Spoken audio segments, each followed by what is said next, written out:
સદાનંદ સ્વામી મહારાજની જય, અક્ષર પુરુષોત્તમ મહારાજની જય, ગુણાતીતાનંદ સ્વામી મહારાજની જય, ભગતજી મહારાજની જય, શાસ્ત્રીજી મહારાજની જય, યોગીજી મહારાજની જય, પ્રમુખ સ્વામી મહારાજની જય.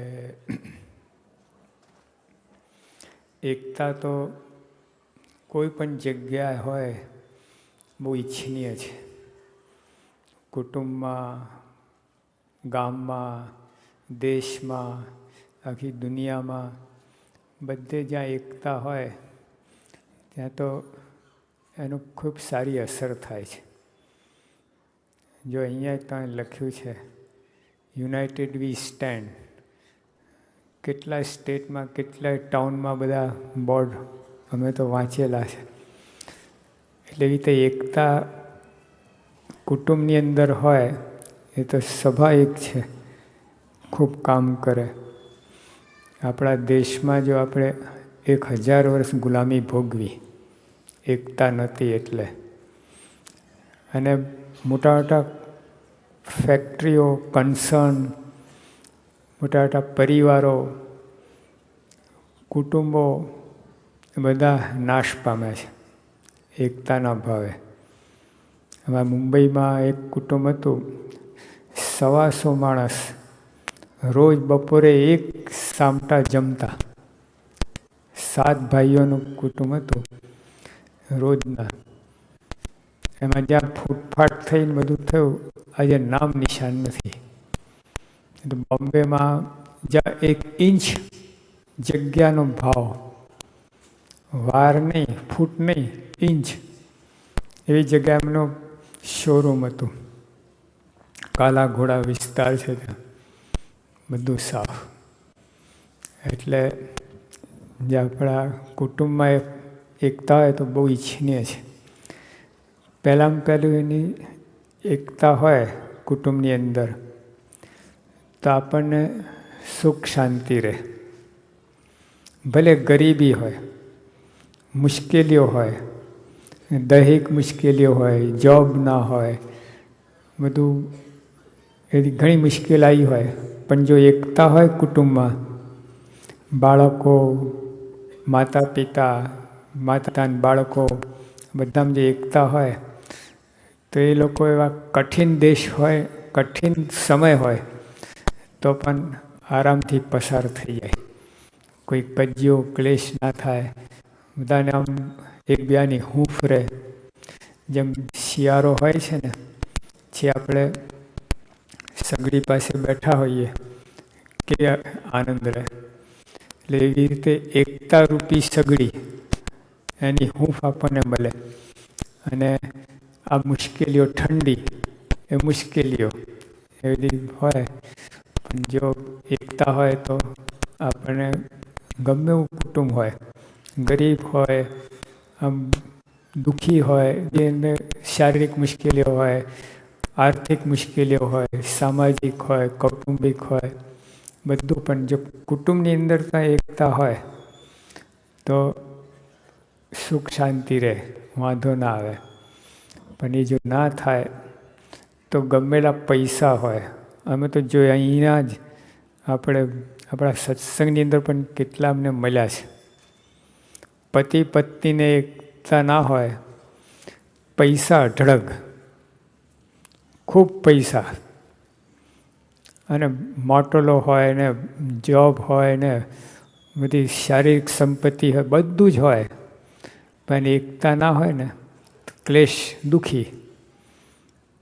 આમ કારણ વગર કોઈને સુખ જ ના આવે. એકબીજાને જુએ ને દુઃખી થાય, એકબીજાને જોઈને સુખી થવાને બદલે આમ મન ખાટું થાય, એલર્જી થાય. લો તે કામનું શું બધું. એટલે જો એકતાની વધારે જરૂર છે. પૈસા કરતાં, તમે પદાર્થો કરતાં, બીજું બધું કરતાં એકતાની જરૂર વધારે છે. પૈસાની જરૂર છે, આપણે ના નથી કહેતા, પણ એના કરતાં એકતાની વધારે જરૂર છે. અમે તો જોયા છે, પૈસાની ખેંચવાળા પણ સુખી ક્યારે? એકતા હોય તો. પૈસા ઢગલા હોય પણ જો એકતા ના હોય કુટુંબમાં, પતિ પત્ની ના બને, પેરેન્ટ્સને ચાઇલ્ડને ના બને, ચાઇલ્ડને અંદર અંદર ના બને, ના તો સુખ ના આવે, શાંતિ ના રહે. અને પછી એકતા હોય ને તો એને લીધે રક્ષણ થાય, કુટુંબનું પોષણ થાય ને વિકાસ થાય. કુટુંબની એકતા, પરિવારની એકતા હોય આપણે, તેની અંદર શું થાય? ઇન્ડિવિજ્યુઅલ, એક વ્યક્તિગત અને સામૂહિક આખું કુટુંબનું રક્ષણ થાય, વિકાસ થાય, પોષણ થાય. રક્ષણ કેવી રીતે? બધા હળી વળીને રહે, નહીં તો ઓલા કોઈ મેમ્બર ઘરમાં નીકળી જાય, જતો રહે, કંઈ ગાંડો થઈ જાય, કામ કંઈ તકલીફ આવી જાય, એવું થાય. પોષણ શું? જવું હોય ને, જો અત્યારે જેટલા ઇનામ લઈ ગયા ને, બધાને જેને કુટુંબની અંદર એકતા હોવી જ જોઈએ. હા, અંદર હોય જ. તો આ પરિણામ ના આવે તમારે. જે આ સ્વામીની વાતો મુખપાઠ કરવી, આ જમાનામાં ને આ દેશમાં મુખપાઠ, અહીં તો પદ્ધતિ જ નથી મુખપાઠની. અમારા સ્કૂલો અમે ભણતા તે વખતે નહોતી મુખપાઠ. આ લોકો માનતા જ નથી, સમજણ એવું બધું કરીને. એ દેશમાં જે સ્કૂલોમાં છોકરાઓ ભણતા હોય ત્યાં મુખપાઠનો રિવાજ જ ના હોય, એ લોકો મુખપાઠ કરે. અને ઓલો નાનો આટલો 203 વાતો સ્વામીની અને કેટલા 80 શ્લોક ને આ બધું કેટલું બધું કહે. એના કરતાં ઇનામ વધારે લઈ ગયો. એ કંઈ નાખે, એ કંઈ નાખે, કંઈ બધું તણ બધું. તો જો કહેવાનું શું કે જો આ એકતાથી શું થાય? બધા સભ્યોને છે ને અનુકૂળતા આવે સત્સંગ કરવાની. અને સત્સંગ સારી રીતે થઈ શકે. ભલે પૈસાની ખેંચ હોય, મુશ્કેલ બધું હોય, પણ જો એકતા હશે ને, સત્સંગનું સુખ આવશે, સત્સંગનો વિકાસ થશે. આગળ તમે અંદર ક્રિએટિવિટી આવશે, નવું નવું તમે કંઈ સૂઝ પડશે તમને કરવાનું. તો સેવામાં બરકાઈ સેવા બધા આપતા હોઈએ છીએ, તો એ સેવાની અંદર પણ ખૂબ તમે આગળ વધી શકો. એકતાની બહુ જ જરૂર છે ખરેખર. એકતાને કારણે એના અભાવે બધું જ હોવા છતાંય માણસ દુઃખી હોય. એટલે સુખી થવા માટે એકતાની વધારે જરૂર છે. તો એ આપણે કેવી રીતે આવે? હવે એકતા થાય કેવી રીતે? તો સૌથી પહેલાં તો એને સમજણ આપવી પડે. દુઃખી કુટુંબ, સુખી કુટુંબની.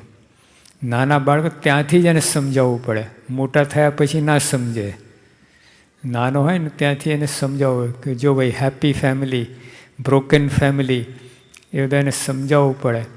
અને આપણે તો સત્સંગ છે, બાપા છે આપણા મધ્યમાં, એટલે આપણે તો હોય જ નહીં, કુટુંબમાં એકતા થાય જ. જો એને સવરો ઉપયોગ કરો સત્સંગનો અને સમજીને એની ટેકનિક અપનાવો તમે, તો કુટુંબને એવી સરસ એકતા થાય ને, અક્ષરધામ ઉતરી પડે. બોલો, કુટુંબને અક્ષરધામનું સુખ આવે. એ ચાર એકબીજાને જોઈને આનંદ થાય, એકબીજાને મુક્તો સમજે. આપણે રાજકોટના કૃષ્ણજી અદા હતા, એમના દીકરા વૈજનાથભાઈ હતા. તો વૈજનાથભાઈ એમના બાપુજીને બાપુ નહોતા માનતા, મહામુક્ત માનતા હતા. અને કૃષ્ણજીદા એમના દીકરા નહોતા માનતા, મહામુક્ત માનતા હતા. લો, તો આપણે પણ એ રીતે સમજણ લાવવાની. અને વાત સાચી છે, જેના સત્સંગનો યોગ થયો છે, જેના પ્રમુખ સ્વામી મળ્યા છે ને, એ સામાન્ય જીવ હોઈ શકે જ નહીં. તમારે ત્યાં જે કોઈ જન્મ લે છે બાળક, ઓર્ડિનરી નથી. એ યાદ રાખજો. એના કેટલા પૂન હોય. સ્વામીની વાતમાં લખ્યું, કરોડ યજ્ઞ કરીને, કરોડ તીર્થ કરીને, કરોડ વ્રત કહીને, કરોડ દાન કહીને, એવા કરોડ બધા સાધનો કહીને જે ભગવાન જે સંતને પામવા હતા એ મળ્યા છે. હવે આટલા બધા કરોડ યજ્ઞ ક્યાં કરવાના હતા આપણે? આ જેનો એક યજ્ઞને પાટલો લખાવાતી નથી, તો યજ્ઞને કરોડ યજ્ઞ ક્યાંથી કરો? પણ એ બધું કરીને આવ્યા છે આપણે, ત્યારે આ પ્રમુખ સ્વામીનો યોગ થયો છે. તો આપણે ઘરે જે બાળક જન્મે છે ને, એ ઓર્ડિનરી જીવ નથી. એ સ્વભાવ તો હોય, એ વસ્તુ જુદી છે સ્વભાવની. એ તો બહુ મોટી સાધના છે. પણ એના પૂર્ણ હોય સત્સંગનો યોગ થયો ને એ બહુ મોટી વાત. એટલે સ્વામિનારાયણ ભગવાને કહ્યું છે પ્રથમના 24ના વચનાત્મા કે સત્સંગમાં ન ઘટે એવો સ્વભાવ હોય. હવે કેવી વાત કહેવાય. ન ઘટે એવો સ્વભાવ હોય તો પણ એનો અતિશય ગુણ લેવું. આ કેવી રીતે બને? ન ઘટે એવો સ્વભાવ એનો અતિશય ગુણ. પછી મહારાજ કારણ બતાવે છે કે એના કેટલાય જન્મના પૂન છે એટલે આ સત્સંગનો યોગ થયો છે એટલે એનો ગુણ લેવું. અતિશય ગુણ, ગુણ નહીં અતિશય ગુણ લેવાનું. કેવી બુદ્ધિની આ હવે સવારે હમણાં 4 વાગે વાત કરી હતી એના જેવી વાત થઈ કે નાનામાં નાનો હોય એને આપણા કરતાં મોટો માનવો, એના દાસના દાસ થવું, એની આગળ આપણે કૂચા લો. તો જે આ સત્સંગની અંદર સત્સંગનો ઉપયોગ તો એકતા થાય જ કુટુંબની અંદર. સવરું પડે તો એટલું સરસ છે સત્સંગ. એકબીજાને મોટા માનવાનું વાત ક્યાં પછી ઝઘડો થાય જ ક્યાંથી? દીકરો હોય બાપને મોટા માને, બાપ હોય દીકરાને મોટા માને પોતા કરતા. ક્યાં પ્રશ્ન? અને એ રીતે હેન્ડલિંગ કરે. ત્યારે જો સ્વામિનારાયણ ભગવાન છે ને એમને સંતોને પૂછ્યું, અંદર અંદર આંટી પડી ગઈ હતી. મહારાજે કહ્યું કે જે પાડા ખારની જેમ આંટી રાખે એ સાધુ કહેવાય? આટલું જ પૂછ્યું. સંતો સમજી ગયા, ના કહેવાય. બસ એથી વધારે કંઈ ધમકી ફાયરિંગ આપવાની જરૂર નથી, લાકડી લઈને મારવાની જરૂર નથી. આટલું જ કહેવાય. સમજી ગયા. મૂળ સમજાવવાનું જ હતું ને. તે મારો ટીપો ને બધું કરે તો એ સમજે નહીં તો શું કામનું? સમજ જાય, એને ખબર પડી કે આ મારી ભૂલ થઈ છે, બસ એટલું જ. તે રીતે હેન્ડલિંગ કરવું જોઈએ. અને માણસ માત્ર ભૂલને પાત્ર. ભૂલ તો થવાની છે, એકવાર નહીં 7 વખત ભૂલ થશે, પણ માફી આપવાની છે આપણે. યોગી આપણે અમને બધાને કેટલી વાર માફ કર્યા છે, પ્રમુખ સાંઈ કેટલી વાર માફ કરે. કેટલા મોટા મોટા ગુના હોય, ભૂલ થઈ બંને પ્રમુખ સાહેબ આમ એની આ નિષ્કપટ થઈ જાય, માફ કરી દે છે. તો જો આપણે પણ આ કુટુંબની અંદર આપણે આપણા બાળકોને સમજો. તમે આપણે એના જેટલા હતા એની ઉંમરના હતા, આપણે નહીં તોફાન કરતા હોઈએ અને આ અવસ્થામાં નહીં કરે તો ક્યારે કરશે? 80 વર્ષ પછી તોફાન કરે. તો જે એની બાળાવસ્થામાં જે ગુણ હોય બધું કરે. ઘનશ્યામ મહારાજ ભગવાન નાના હતા તો એવું બધું કરેલું છે એમને, એવા બાળ ચરિત્રો. એટલે બાળક તરીકે હોય એટલે બાળ ચરિત્રો એ રીતના જ તે વખતે બધું કંઈ પીડતા ના બતાવે. એટલે આપણે પણ સમજવાનું છે. જો કુટુંબ એકબીજાને સમજી શકે ને, આખી દુનિયામાં તકલીફ જ આ છે. એકબીજાને સમજતા નથી. પોતાની દ્રષ્ટિએ જોવા જાય અને સમજાવવા જાય સામા માણસને, એમાંય તકરાર થાય છે. કોર્ટ કચેરી, છૂટાછેડા, આ તે બધી ધમાલ ધમાલ થાય છે. એટલે એકબીજાને સમજી શકે ને, અહીંયા જ સ્વર્ગ થઈ જાય. બોલો, પણ નથી થતું. અને કુસ્તી થાય છે. એટલે પછી બધા આ વર્લ્ડ વોર જેવી, second world war, first world વોરનું કારણ શું? એકબીજાને સમજી શક્યા જ નથી. હિટલરે આખું ઓલી ઉપર ગયું કે જેટલા જીવ છે એને સાફ કરી નાખ્યા, 60 લાખને મારી નાખ્યા એને. અરે માણસ છે, શું તમે વાત કરો છો? એ દ્રષ્ટિ જોવા જાય તો જો માણસ પશુમાં છે ને, સિંહ છે બીજા સિંહને નહીં મારે, વાઘ છે બીજા વાઘને નહીં મારે, સાપ છે બીજા સાપ નહીં મારે. માણસને ઉડાડી દે, આવું કરે. એટલે બુદ્ધિનો ઉપયોગ જ ખોટો થાય છે. બુદ્ધિનો ઉપયોગ સંપ કરવામાં થવું જોઈએ, એકતા કરવામાં થવું જોઈએ, બીજાને મદદરૂપ થવામાં કરવું જોઈએ, બીજાને મુશ્કેલી દૂર કરવામાં બુદ્ધિનો ઉપયોગ. એને બદલે ઊંધું થાય છે. બીજાને વિઘ્ન કરે, બીજાને આડા પડે, બીજાનું બગાડે અને એ રીતે રાજી થાય. પોતે બીજાને હરાવીને પાછા પાડીને રાજી થાય છે. શીશામાં ઉતારે, પછી ઉપર બૂચ મારીને બંધ કરી દે. આ બુદ્ધિનો ઉપયોગ જ આ રીતે કરે. જોજો તમે, જેમ માણસ બુદ્ધિ વધારે થાય ને અને જેટલું કરે ને એવું બુદ્ધિનો અવરોધ કરે છે. બીજાને છેતરવામાં, ઉલ્લુ બનાવવામાં, આબાદ રીતે ખબર ના પડે, સોફેસ્ટિકેટેડ વેમાં બોલા ખબર ના પડે ને ઓલું ઉલ્લુ બનાવી નાખે છે. લો, અને ઉપરથી સરસ બધું આમ દેખાડે કરે. તો જ્યાં કુટુંબની અંદર પણ આપણે આ રીતે સમજવું એકબીજાને. નાનો બાળક છે એ એની અવસ્થા જોઈને એ પ્રમાણે એને એ કરવું. અને એને બાળકને છે ને પ્રમુખ સ્વામી કેટલી વાર કહ્યું એને છે ને પ્રેમની વર્ષા કરવાની. એને પ્રેમની જરૂર છે. જો તમે એને લખ્યું છે every heart response to tender love. લો, ગમે એવો કઠણીઓ હોય તોય તમે એને વશ કરી શકો પ્રેમને દાવે. હાથી હોય ને, હાથી એને પણ તમે પોતાના વારથી બાંધીને દોરી શકો. પ્રેમના એટલી તાકાત છે. બોલો, લખેલું છે એલિફન્ટ, એને તમે પોતાના વારથી બાંધીને લીડ કરી શકો. કેવું કહે, પ્રેમ કેટલી સ્ટ્રોંગ વસ્તુ છે. એટલે આખી દુનિયામાં અને આજે પણ જો કબીરે કહ્યું સબસે ઊંચી પ્રેમ સગાઈ. લો, આખી દુનિયામાં પ્રેમ તત્વ કાઢી નાખો ને નરક થઈ જાય.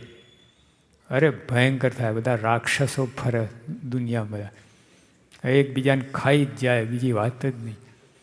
પ્રેમને લીધે આ દુનિયા ટકી છે, જીવે છે, આગળ વધે છે. તો જો કુટુંબની અંદર પણ એ તત્વ લાવવાનું છે આપણે. એકબીજાને તો પોતાનું લોહી છે, બધા ક્યાં નોખા છે, શું કામ એ આડાઈ કરવી જોઈએ. એટલે આ કુટુંબની અંદર એમાં પતિ પત્ની એમાં અહીંની હવા લાગે ને બહુ બગડે છે. રાઇટ્સ ઉપર જાય એટલે મર્યા. ડ્યુટી ઉપર જાઓ, માની ફરજ શું છે, બાપની ફરજ શું છે, પેરેન્ટ્સની ફરજ શું છે, એને બદલે રાઇટ્સ ઉપર જાય છે. Wrong attitude, wrong way. અહીંના તો એબ્રાહમ લિંકન હતા ને, પાસે એક વિદ્યાર્થી આવ્યો ને વિદ્યાર્થીએ કહ્યું કે હું આજથી સિટીઝન થઉં છું, અમેરિકન સિટીઝન. તો એબ્રાહમ લિંકન ભેટી પડ્યા અહીંના પ્રેસિડેન્ટ. તે વખતે કોઈ સિટીઝન ના થાય. તે વખતે એટલી મુશ્કેલીઓ હતી, રોગચાળા ફાટે, આ થાય તે થાય. તે વખતે કોઈ સિટીઝન ના થાય. મને વિદ્યાર્થી થયો એટલે પ્રેસિડેન્ટ રાજી થયા. અને જ્યાં પ્રેસિડેન્ટને ભેટ્યા ને ત્યાં વિદ્યાર્થી, તમે રાજી થયા? કે હા, ડેફિનેટલી. તેને ધડાકો કર્યો, બોમ્બ ફોડ્યું વિદ્યાર્થીએ. Tell me what are my rights as a American citizen. લો, અને પછી એબ્રાહમ લિંકન પાછા ઉદાસ થઈ ગયા. બોમ્બ ફોડ્યો ને ઓલા. તો કે son, don't ask for your rights, ask for your duties and rights will follow you. લો, તું તારે ફરજની વાત કર તો તારા રાઇટ્સ તારી પાછળ જ આવવાના છે. આ પ્રમુખ સ્વામી છે ને આદર્શ છે આમાં. આ પ્રમુખ સ્વામી સપનામાં ઈચ્છા થઈને કે મારી વોટ આર માય રાઇટ્સ, વિચાર જ આવ્યો નથી. દાસના દાસ આટલા ઉપર બેસે સ્વામી, પણ આપણા દરેકની ચરણ માથે ચડાવતા હોય મનોમન, માનસીમાં. બોલો, અને આપણે નીચે બેઠા તો બાપના બાપ થવા જઈએ, ખંખેરે બીજા પર. આવું થાય. તો જ્યાં રાઇટ્સ ઉપર જવાનું નથી આપણે, બધા માટે, દુનિયાના બધા માટે. પછી પતિ પત્ની એના તમે બે ફરજ ઉપર જાઓ ને તમે. તો મા તરીકે તમારી ફરજ શું છે?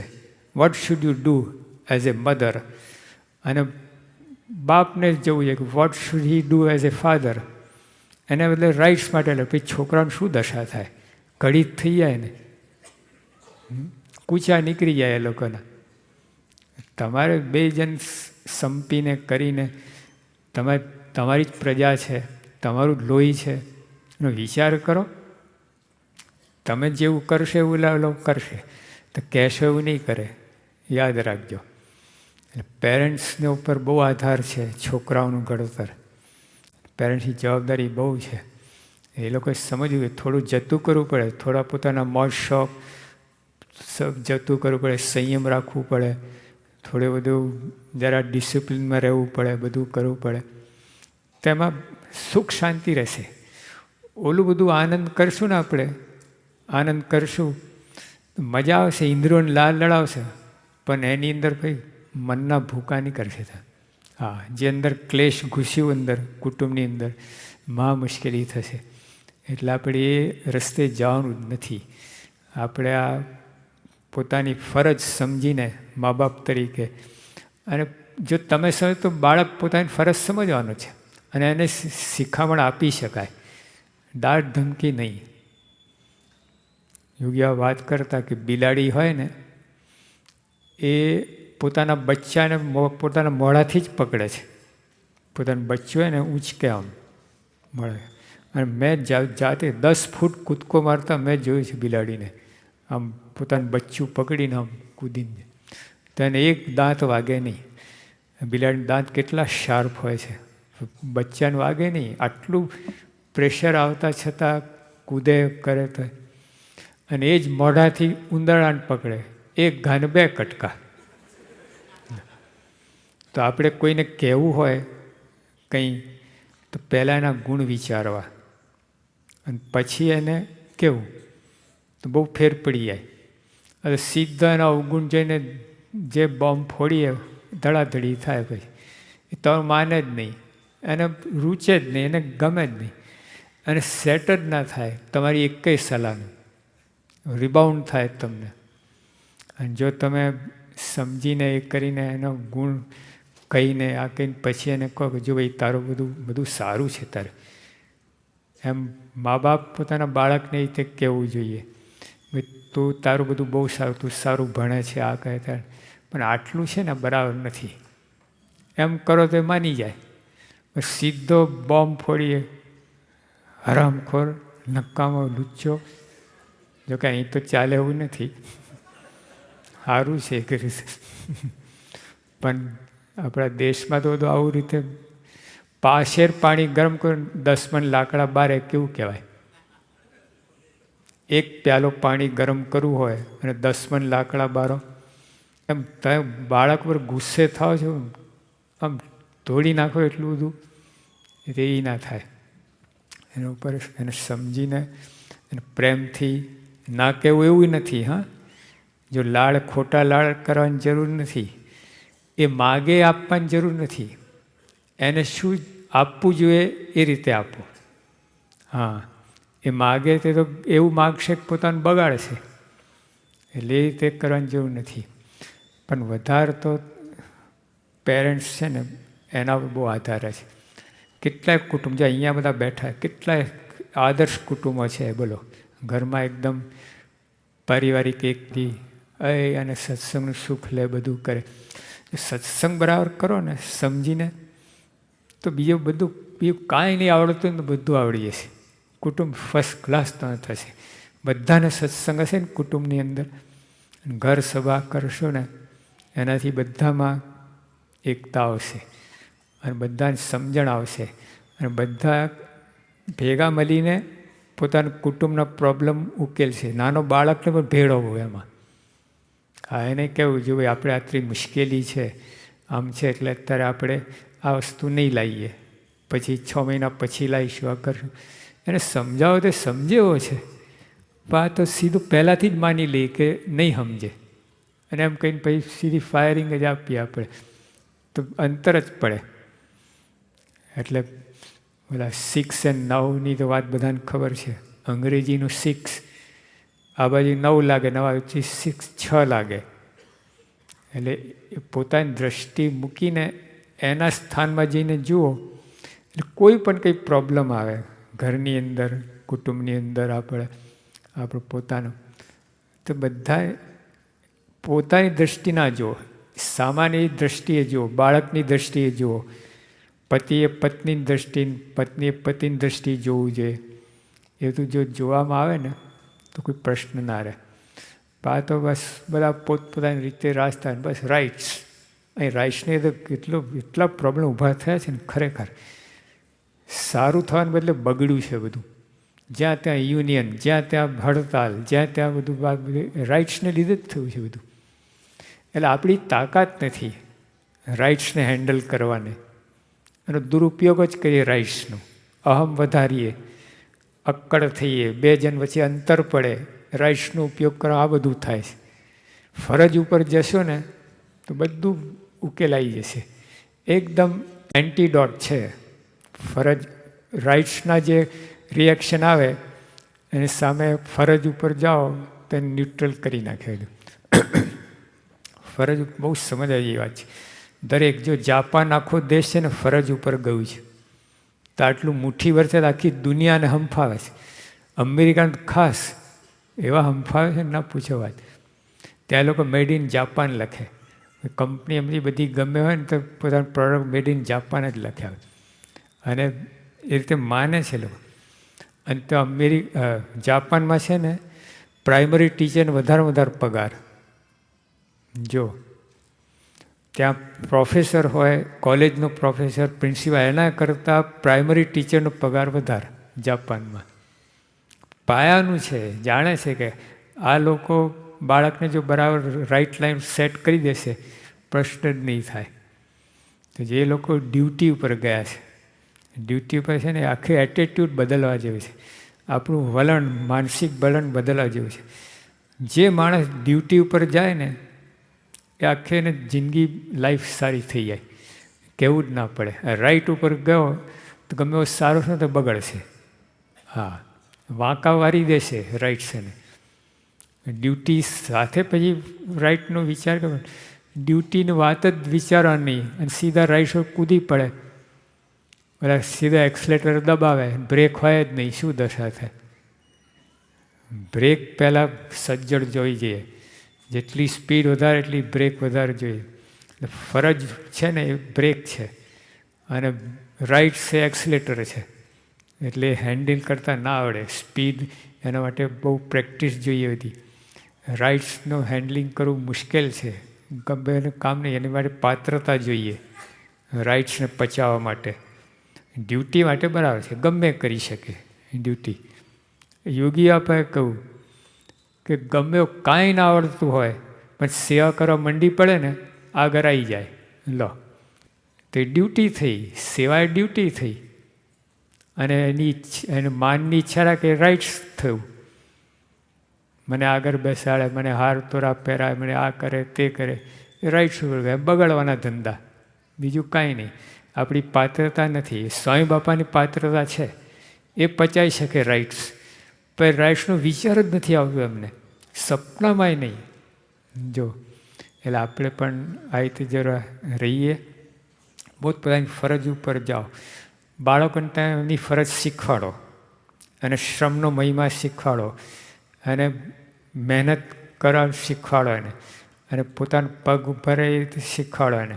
અને તમે પણ પોતે પોતાની ફરજ ઉપર જાઓ કે મા બાપ તરીકે આવી ફરજ શું છે, મા તરીકે, બાપ તરીકે, પત્રી પત્ની તરીકે, એના પર જો આપણે જઈશું ને તો આપણા કુટુંબની અંદર એકતા આવશે અને સ્વર્ગ થઈ અક્ષરધામનું સુખ આવશે. સહેજાનંદ સ્વામી મહારાજ.